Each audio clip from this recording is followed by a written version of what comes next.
12차시 2강 가맹점 개발과 점포 개발 심화 학습을 시작하겠습니다. 가맹계약 프로세스.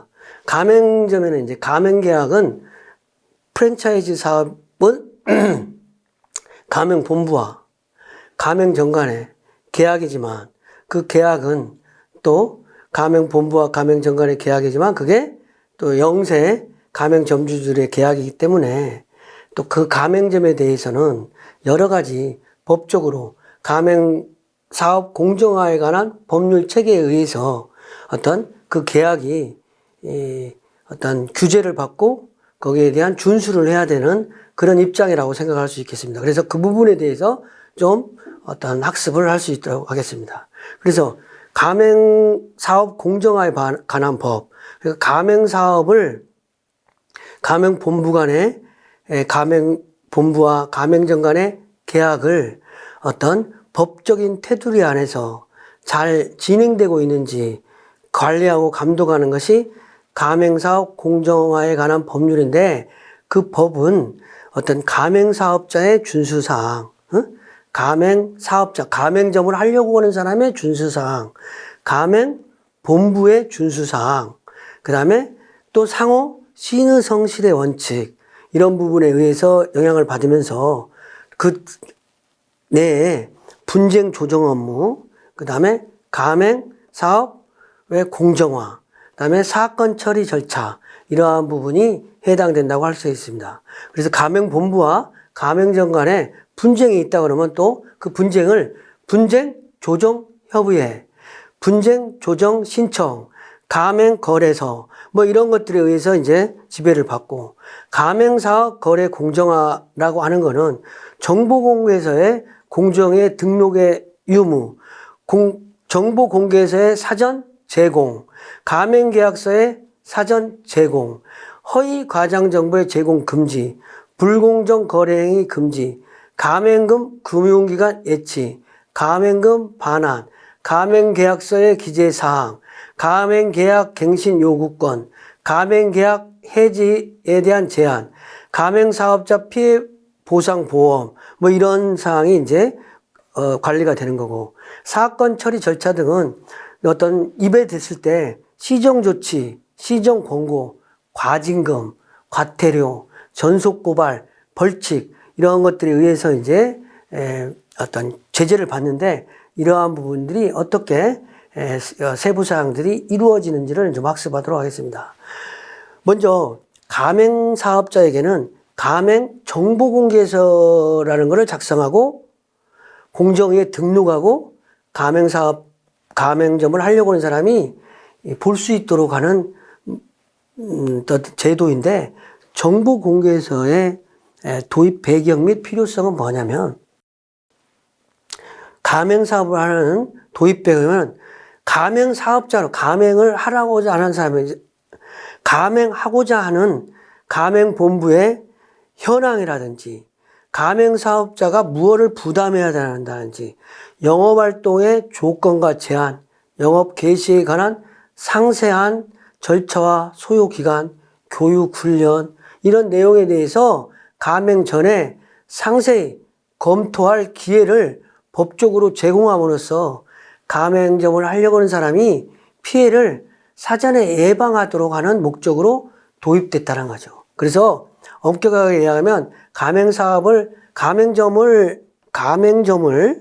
하려고 하는 사람들이 주로 영세상인이라는 거지. 퇴직을 했다든가 취업을 안 돼가지고 가맹점을 하려고 한다든지, 가맹본부는 상대적으로 어떤 큰 기업이거나 법인일 확률이 많은데 가맹점 같은 경우는 대부분 소상공인일 확률이 많으니까 그런 사람들을 가맹본부로부터 계약을 함에 있어서 보호받을 수 있도록 사전에 예방적인 차원에서 정보공개서를 본부로 하여금 제공하게 함으로써 그거를 이제 가맹점 하려고 하는 사람이 볼 수 있게 한다는 거죠.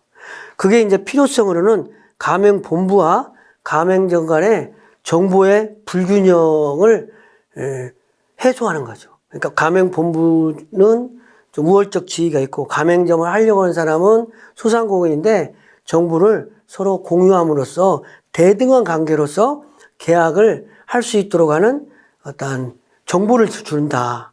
이런 부분에 의해서 필요한 어떤 제도라고 할 수 있겠습니다. 그래서 어떤 규제를 하는데 가맹법원부에 먼저 그 유형을 보면 거절 유형이 있다. 가맹본부로 하여금 영업지원 등의 거절을 못하게 한다. 부당한 계약갱신은 거절을 못하게 한다. 부당한 계약 해지를 가맹사업자와 가맹계약을 하고 나서 가맹점을 추진할 때 가맹점에서 영업지원을 해달라고 그럴 때 그 부분을 부당하게 지원하는 것을 거절을 못한다는 거죠. 그다음에 계약 만료됐을 때 계약갱신을 하고자 할 때 거절하면 안 된다는 거죠. 그리고 가맹계약을 일방적으로 해약할 수 없게 했다는 거죠. 즉 영업지원 등의 거절은 정당한 법조문이니까 우리가 한번 읽어보자고요.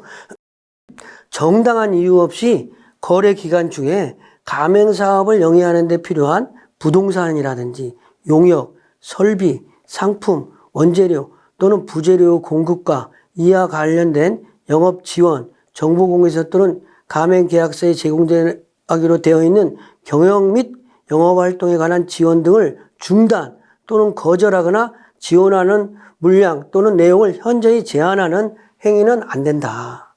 근데 예외 규정이 있다는 거지.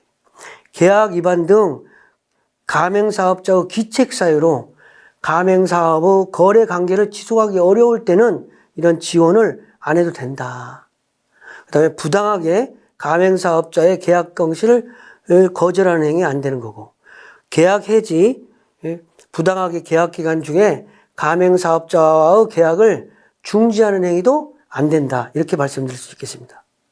그 다음에 구속조건부 거래. 어떤 거래를 무조건 해야 된다. 이런 거 안 된다는 거죠. 가격을 구속해야 된다든지 거래 상대방을 제한한다는 행위. 이게 공정거래 지금 구속조건부 거래 이런 것도 가맹사업자에게만 해당되는 게 아니라 공정거래사의 독과점 규제에 해당되는 사항을 그대로 준용해서 많이 해당된다고 보면 되겠어요. 가격의 구속이라고 하는 것은 뭐냐면 정당한 이유 없이 가맹사업자가 판매하는 상품 또는 용역의 가격을 정하여 그 가격을 그대로 유지하도록 하거나 가맹사업자가 상품 또는 용역의 가격을 결정하는 행위를 부당하게 구속하는 경우는 안 된다. 근데 예외 규정은 이제 권장을 한다든지 가맹사업자의 판매 가격을 결정하거나 변경하도록 하는 경우 그 내용에 대해서 사전에 협의해서 어떤 판매 가격을 강요하는 행위는 가격을 구속하는 행위로 본다는 거죠. 그 다음에 거래 상대방과의 구속은 뭐냐면 부동산, 용역, 설비, 상품, 원재료, 부재료의 구입 또는 판매 또는 임대차 등과 관련하여 부당하게 가맹사업자 등에게 특정한 거래 상대방과 거래할 것을 강요하는 행위. 이것도 안 된다는 거죠. 특별하게 어떤 부동산이라든지 용역, 설비, 상품, 원재료 또는 부재료가 가맹사업을 경영하는데 필수적이고 객관적이라고 인정될 때는 예외가 된다 이거죠. 이럴 때는 예외가 되지만 어찌됐든 구속하는 경우는 안 된다. 이런 사항이라고 할 수 있겠습니다. 그 다음에 상품 또는 용역의 판매 제한, 영업지역의 준수 강제 이런 것도 안 된다. 내용은 가맹사업자에게 부당하게 지정된 상품이라든지 용역만을 판매하도록 하거나 거래 상대방에 따라서 상품 또는 용역 판매를 제한하는 행위, 부당하게 가맹사업자에게 영업지역을 준수하도록 조건을 붙이거나 이를 강제하는 행위도 안 된다. 이건 예외는 뭐냐면 가맹본부가 가맹사업자의 영업 거점 지역을 정하는 경우, 가맹점 사업자가 자기의 영업지역에서 판매 책임을 다하는 경우에 영업지역의 다른 지역에 판매할 수 있도록 하는 행위, 이럴 때는 좀 예외가 있다는 거죠. 법적인 거라서 조금 어려운 점은 있어요, 여러분들. 그런 부분을 감안해서 좀 여러분들에게 이번 시간에는 학습했으면 좋겠네요. 그 다음에 그 밖에 가맹사업자의 영업활동을 제한, 이것도 안 된다.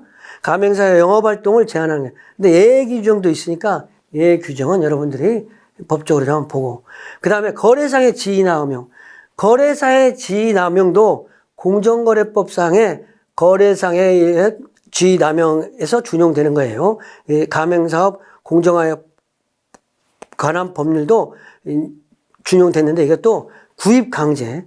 어떤 상품을 가맹사업자에게 가맹사업의 경영과 무관하거나 그 경영에 필요한 양을 넘는 시설, 설비, 상품 용역, 원재료, 부재료 등을 구입을 또는 임차하도록 강제하는 경우. 이런 경우 안 된다는 거죠. 부당한 강요, 부당한 계약 조항의 설정 또는 변경, 이런 것들은 다 공정거래의 일반 독과점 공정거래법에 위반되는 사항은 역시 프랜차이즈에도 본부에도 해당된다. 이렇게 보면 되겠습니다. 그 다음에 거래상의 지위남용이 또 경영간섭, 판매 목표 강제, 불이익의 제공, 이런 것들도 하면 안 된다. 그 내용을 보면은 경영의 간섭은 정당한 이유 없이 특정인과 가맹점을 같이 운영하도록 강요하는 행위. 그러니까 경영을 누구하고 해라. 이런 부분. 판매 목표를 강요한다든지 부당하게 판매 목표를 설정하고 가맹점 사업자로 하여금 이를 달성하도록 강제하는 행위. 이런 부분은 하면 안 된다. 거래상 지위의 남용이 되겠습니다. 이런 부분은. 그 다음에 부당한 손해배상 부과 행위. 이런 것도 해서는 안 된다. 가중한 이합금을 설정한다든지 소비자 피해에 대해서 손해배상 의무를 전가한다든지 가맹본부가 손해배상 진 것을 가맹사업자에게 전가하면 안 된다는 거죠. 그 다음에 그 밖에 부당한 손해배상 의무를 부과하는 행위, 이런 행위도 해서는 안 된다. 그래서 가맹규제제도가 가맹사업자의 준수사항, 가맹본부 준수사항이 있는데 이거는 가맹본부에서 가맹본부로 어떤 청구하는 거고 또 가맹본부에는 청구일로부터 가맹사업자는 90일 내에 지급해야 된다. 이런 부분이 비용부담의 절차는 이렇게 되겠습니다. 그래서 영업구역의 침해와 영업지역 준수의 강제와의 관계는 뭐냐. 영업지역 침해와 구속조건부 거래의 영업지역 준수와의 관계는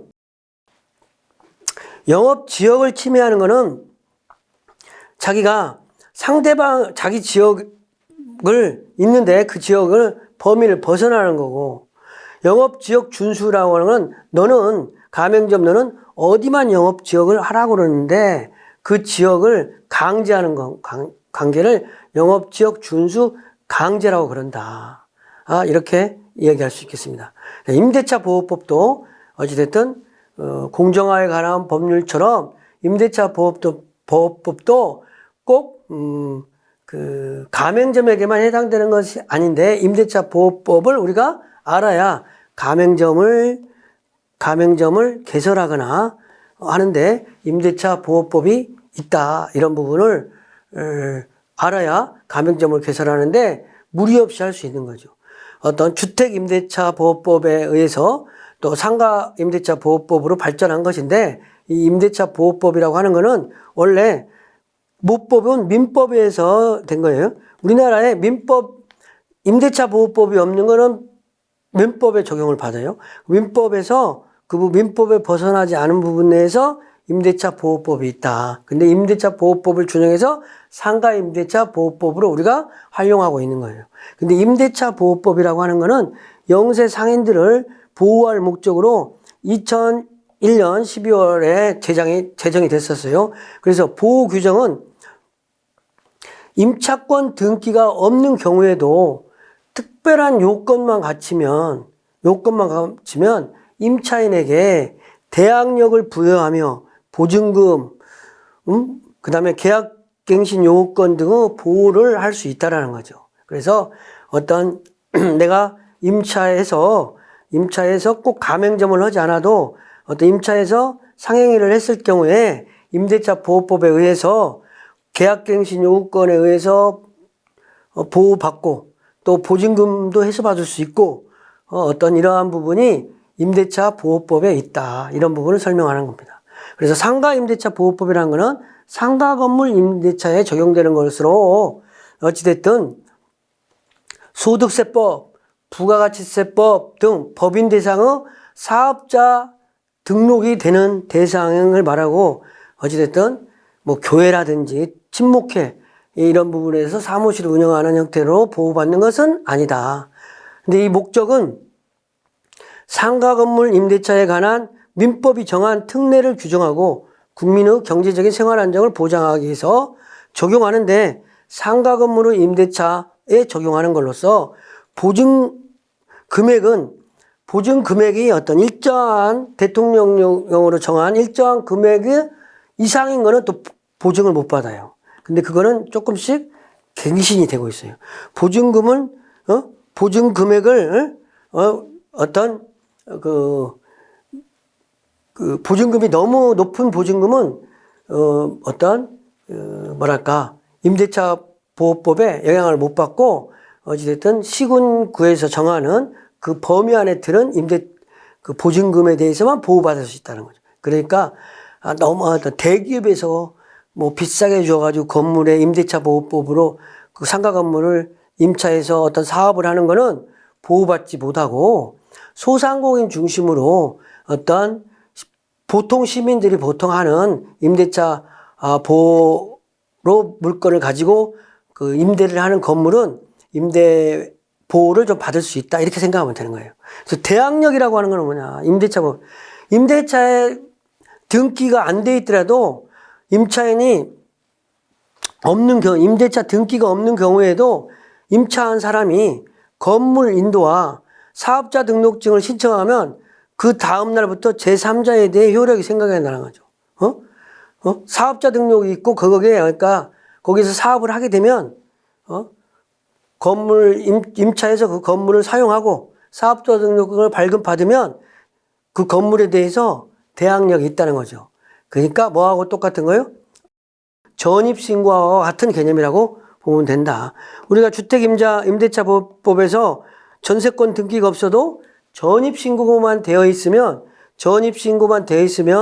우리가 전입신고만 되어 있으면 요즘은 그 보호를 받고 있는 것처럼 어찌됐든 임대차 등기가 없는 경우에도 건물을 사용하고 있고 사업자 등록증이 되어 있으면 그리고 임차 건물의 양수인은 임대인의 지위를 승계한 것으로 본다. 서로 임대 권리를 내가 다른 사람부터 건물을 승계받았어. 그러면 그건 승계한 걸로 본다는 거죠. 그래서 임대차 목적이 된 건물의 매매와 경매 목적물도 이를 준용한다. 어찌됐든 대항력이 생길 수 있다. 이런 부분이에요.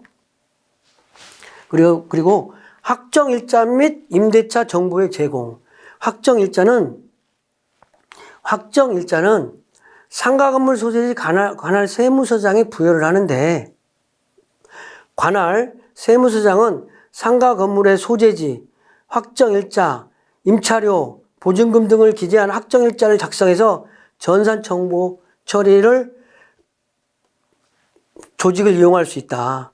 그리고 상가 건물 임대차에 관한 이해관계자가 있는 자는 관할 세무서장에게 확정일자의 부여일, 차임 및 보증금에 대한 정보 제공을 요청할 수도 있고 요청받은 서장은 정당한 이유 없이 이를 거부할 수 없다. 임대차 계약은 임대인의 동의를 받아 관할 세무서장에게 정보 제공을 요청할 수 있다. 확정일자 기재사항은 상가 건물 임대차에 대한 이해관계가 있는 자의 범위, 관할 세무서에게 요청할 수 있는 정보 범위, 그 밖의 확정일자, 사무와 정보 제공 등을 대통령으로 정해진다.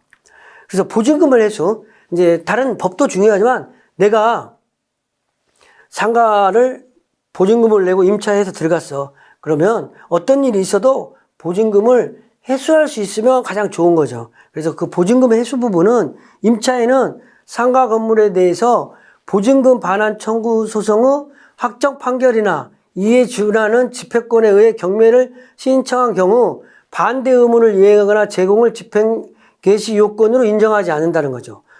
즉 계약서상 확정 일자를 받은 임차인은 경매, 공매, 임차 건물 환가 대금 후순위 권리자나 그 밖의 채권자보다 우선해서 보증금을 변제받을 수 있다는 거죠. 확정 일자만 받으면 보증금을 우선해서 변제받을 수 있다. 그래서 임차인은 건물을 양수인에게 인도하지 아니하면 보증금을 받을 수 없다. 그러니까 내가 임차했으면 건물을 원상복귀해서 양수인에게 인도해야 내 보증금 받을 수 있다라는 거죠. 그러니까 원상복귀 전에는 보증금 못 내줘도 대항 못하는 거하고 똑같은 거죠. 그러니까 원상복귀를 해서 반납해야 내 보증금 찾을 수 있다. 그런 거죠. 그리고 변제 순위와 보증금 이해관계자는 경매법원 체납분청에 의해 이의를 신청할 수 있다. 경매법원에 이의를 신청한 경우 민사집행법의 규정을 준용한다. 보증금 회수는 7일 이내에 임차인 우선 변제권을 승계한 금융기관 등을 상대로 소제기한 것을 증명할 때는 소송 종결까지 변제를 유보하고 남은 금액을 배분한다. 금융기관 등 우선 변제권을 취득한 임차인은 보증금 반환 채권을 계약으로 양수한 경우 양수금액 범위 내에서 우선 변제권을 승계한다. 법이라서 조금 우리가 좀 심도 있게 좀 읽어볼 필요가 있어요. 금융기관 등은 우선 변제권을 임차인 대리 대의하여 임대차를 해지할 수 없다. 임차권 등기 명령이라는 게 있어요. 임차권 등기 명령. 임차권 등기 명령이라는 건 뭐냐면 임대차가 종료된 후에도 보증금이 반환되지 아니한 경우는 임차 건물의 소재지를 관할 지방법원, 지방법원 지원, 시군법원에 임차권 등기 명령을 신청할 수 있다. 보증금 반환 안 됐으면 계속 보증금 반환을 받기 위한 장치로서 임차 등기가 된다는 거죠. 임차권 등기 명령을 신청할 때는 신청 이유와 등기 원인의 사실을 소명만 하면 된다. 임차권 등기 명령 신청의 재판, 결정에 대한 임대인의 이의 신청 및 재판, 임차권 등기 명령 취소 신청 등 재판 집행에 관해 준용한다. 가압류는 임차권 등기로, 채권자는 임차인으로, 채무자는 임차인으로 본다.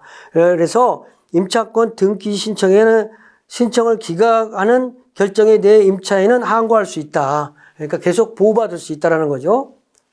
그래서 임차권 등기 명령의 집행에 따라 임차 등기를 마친 건물은 그 이후 임차한 임대인은 우선 변제받을 권리가 없다. 그 이후에 그 등기를 마쳤는데 그 이후에 다시 들어간 사람 후순위자는 변제받을 권리가 없다라는 거죠. 그건 당연한 얘기를 우리가 법적인 요건으로 써놨다 이렇게 말씀드릴 수 있겠습니다. 등기효력은 임대차 등기효력은 민법이 정한 법률에 따라 준용하면서 어찌됐든 대항력과 우선 변제권은 임대인의 협력을 얻어 임대차 등기를 신청한 경우 신청서에 부동산 등기법 사항에 증명할 수 있는 서면 등을 첨부하는데 어떤 서면을 첨부하느냐? 첫 번째는 사업자 등록을 신청한 날, 임대차 건물 점유한 날, 임대차 계약서상에 확정 있는 일자를 받은 날 이런 것들을 첨부해서 임대차 등기를 하면 된다 이렇게 말씀드리겠습니다. 임차권의 소멸이라는 거는 임차 건물에 대해 경매 시 임차 건물이 매각되면 소멸. 그러니까 뭐냐면 경매 낙찰 받으면 그런 부분은 이제 소멸된다는 거죠. 그리고 임대차 기간을 정하지 아니하면 1년 미만 임대차는 1년으로 보고, 어찌됐든 임대차가 종료된 경우 보증금을 돌려받을 때까지 임대차 관계는 존속한다. 그러니까 임대차 관계는 보증금을 돌려받을 때까지 계속된다고. 계약갱신 요건은 뭐냐면 임대차 계약 기간이 만료되면 6개월 전에는 계약갱신을 요구할 수 있다라는 거죠. 내가 어떤 자리에서 그 건물을 얻어가지고 세를 살고 있을 때 만료 6개월 전, 1개월에서 6개월 전에 내가 계속 장사하겠다고 그러면은 정당한 사유 없이 거절하지 못한다.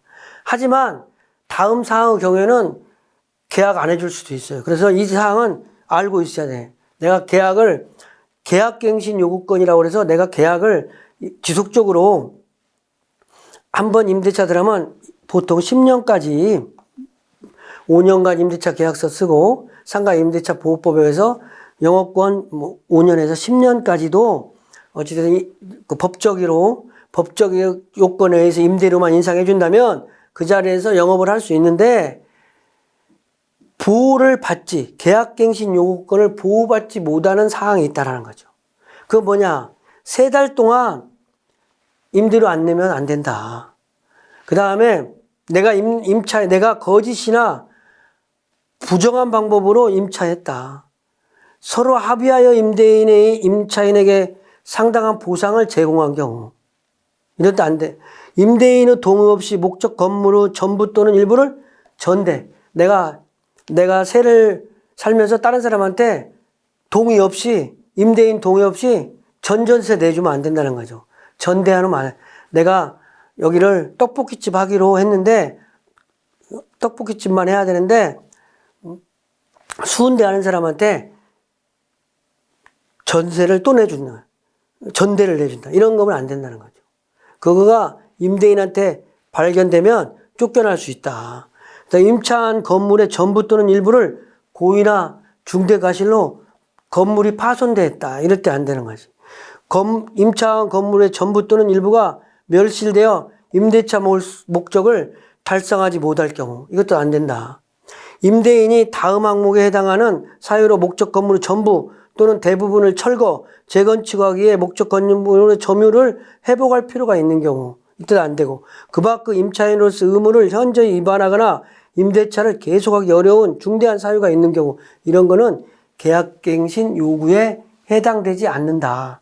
그래서 계약갱신은 대부분 될 수 있는데 이러한 부분에 대한 위반이 없으면 지속적으로 장사를 할 수 있다. 이런 부분이라고 하면 되겠습니다. 미등기 전세금. 등기를 아니한 전세계약에 대해서 법에 전세금으로 임대차 보증금으로 본다는 거죠. 그래서 표준계약서에 작성을 하는 건데 표준계약서는 임대차에 대한 표준계약서는 2002년 11월 1일부터 시행된 계약서를 준용하는 거고 그런데 임대차 환산물 그러니까 임대차 보호를 받을 수 있는 그 보증금은 이제 뭐냐 우리가 2015년에 시행한 걸로 보고 이제 그 이후에 시행이라든지 이런 부분은 이제 자꾸 법이 바뀌었으니까 2015년 기준으로 해서 우리가 서울시에서 보증금이 4억 이하 수도권에서는 3억 또 이러한 도시에서는 2억 4천 그 밖에 이제는 1억 8천 이러한 보증금은 보증금을 보호받을 수 있다라는 거죠. 근데 그 보증받을 수 있는 보호받을 수 있는 보증금이 이 4억이 어떻게 나왔냐 요거를 알아야 되는 거야. 이게 뭐냐 보증금 임대 보증금 플러스 월 차임 곱하기 100이다. 그러니까 뭐 어떤 거냐 월 임대료가 100만 원이다. 그러면 100 곱하면 얼마야? 1억이라는 거죠. 응? 100이면 10번 곱하면 1000만 원. 100번 곱하면 1억. 100만 원이면 1억. 200만 원이면 2억이죠. 그러면 300만 원이면 3억이야. 350이면 3억 5천이잖아요. 그럼 3억 5천에 보증금 5천이면 4억. 그러면은 대상 못 받는 거지. 그렇죠? 그러니까 임대료 수준이 너무 많으면 그건 조금 이제 소상공인이라고 보지 않는 거지. 소상공인을 보호하려고 소상공인이 어렵게 보증금 내고 장사하는데 그 낸 보증금을 돌려받지 못하면은 어떤 국민 경제에 문제가 되고 영세 소상공인의 어떤 국민 정서상 안 되잖아. 국민 정서법에 의해서 보호를 해준다. 이렇게 보면 되는 거죠. 그래서 확정일자를 기재해야 이제 보증금 보호받을 수 있는데 임대차 계약서 증서 원본을 소지한 임차인으로 상가 건물 소재지 관할 세무서장에게 신고를 하면 되는 거예요. 그 다음에 확정일자를 신청하면 되는 거고 임대차 계약의 변경 갱신은 신청에 따라 새로운 확정일자를 부여한다. 임대차 계약이 변경됐어. 차임이 150만 원에서 200, 또 계약 갱신했어. 이런 거는 새로운 확정일자로 부여받을 수 있다는 거죠. 그리고 이런 부분도 여러분들이 좀 시간 있을 때 보기 바라고. 그 다음에 이해관계인의 범위에서 건물 임대차 계약의 임대인, 임차인, 소유자, 등급위에 기록된 권리자 이런 것이 이제 어찌됐든 이해관계인이라고 그러고 우선 변제받을 보증금으로는 서울시에 6,500만 원 이렇게 각각 또 다르고 최우선 변제 보증금이 있다. 이거는 이제 다른 부분에 대해서 최우선적으로 변제받을 보증금, 최우선 보증금이라고 해서 일단 다른 부분에 대해서 최우선 순위를 준다라는 거죠. 대항력은 임대차 보호법의 대항력이라고 하는 거는 임차인은 제3자에게 자신의 임대차 관계를 주장할 수 있는 권리가 있고 상가 건물 임차인이 세무서에 사업자 등록증을 신청하고 건물을 인도받으면 이 길 0시부터 어찌됐든 대항력이 생긴다는 거죠. 전입신고한 거하고 똑같다. 주택 이거하고 똑같다고 생각하면 되는 거예요. 제3자에게 주장할 수 있으며 임대인이 건물주가 바뀌더라도 그 건물주에게 승계된 걸로 본다는 거예요. 승계된 걸로. 그 건물주에 승계된 걸로. 그래서 사업자 등록증을 잘 신청해야 돼요. 사업자 등록증. 사업자 등록증은 사업 개시일 20일 내에 세무서장에 등록하면 되는데 사업자 등록증 신청하는 양식이 있는데 거기 신청하면은 그걸 보통 사업자 등록증을 신청하면 보통 세무서에서는 3일 이내에 발급받을 수 있어요. 그래서 개인 사업자라든지 어떤 특정의 금액 이하 되는 경우는 어떤 간이가세자로 신고하면 바로 받을 수 있고 이제 법인인 경우에는 조금 좀 다를 수 있죠. 개인의 사업 신청은 법령에 의해서 허가를 받거나 등록 또는 신고를 해야 하는 사업장은 사업 허가증 사본, 등록증 사본, 신고필증 사본이 필요하다. 사업장을 임차한 경우에는 임대차 계약 사본이 필요하다.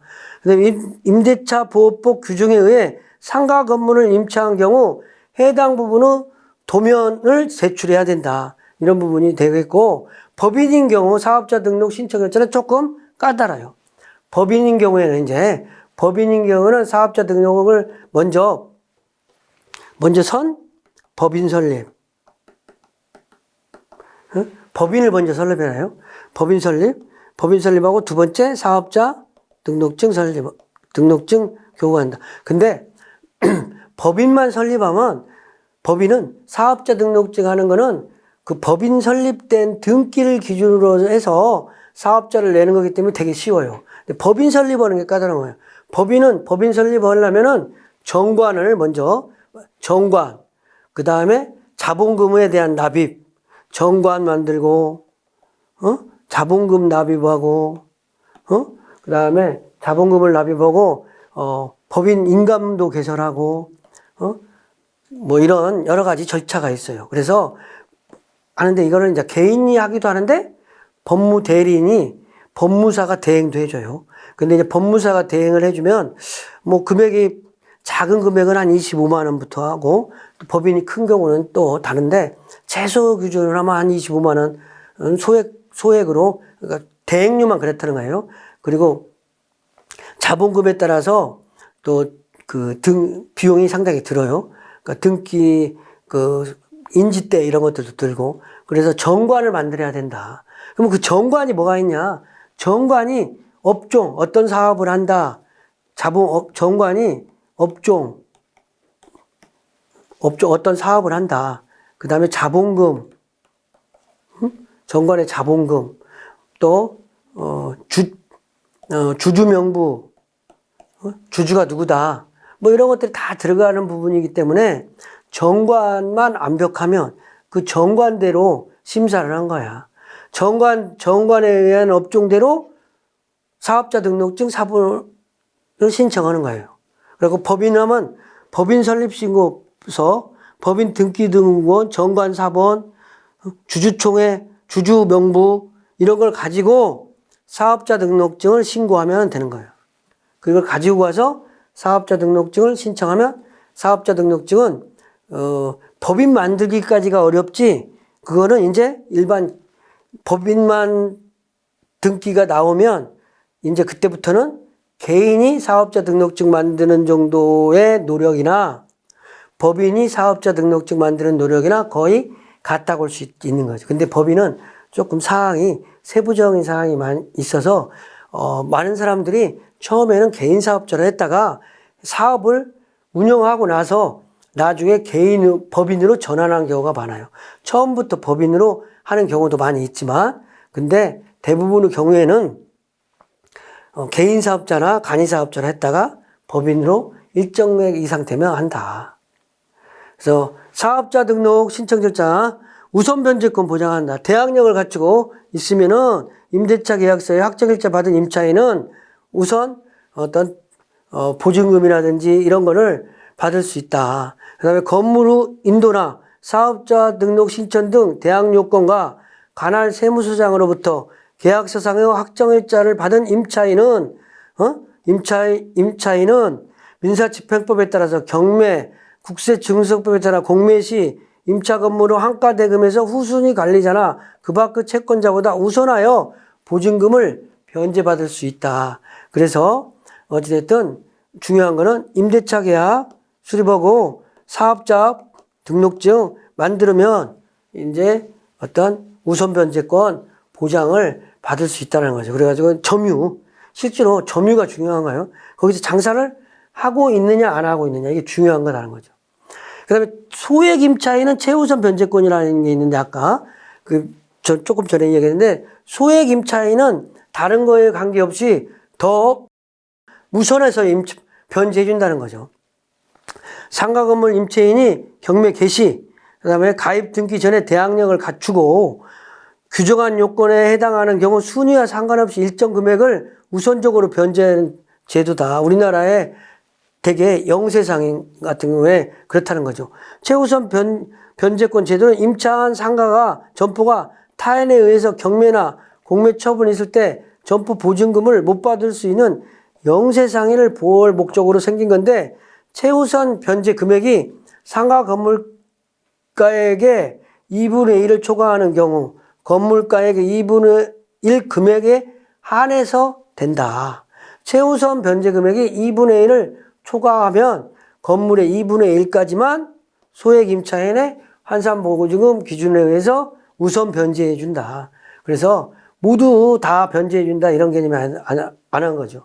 그 다음에 전세보증금 보장 신용보험. 그러니까 전세 보증금이 있다면 그 전세 보증금을 어떤 법적 이해에 보험으로도 해결할 수 있는 제도가 있다는 거죠.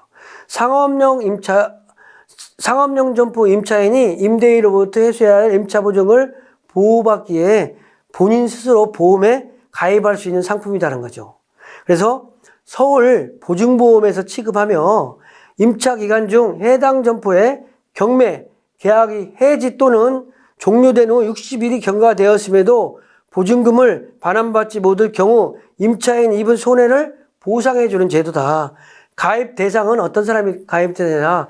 임대차 계약 대상의 부동산이라든지 도소매 등 상업용 건물은 가입을 할 수 있다.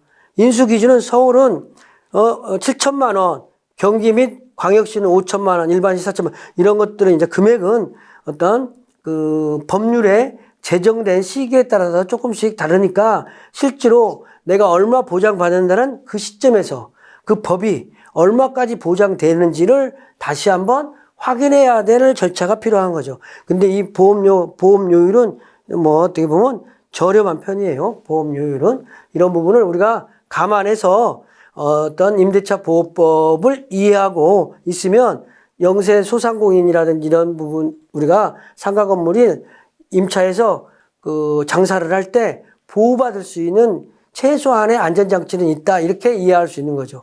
그래서 우리가 가맹사업에서 가맹사업 공정화에 관한 법률로서 또 상가임대차 보호법에 의해서 우리가 소상공인들은 보호받을 수 있는 툴이 있다. 이런 부분을 여러분들이 이해하시기 바랍니다.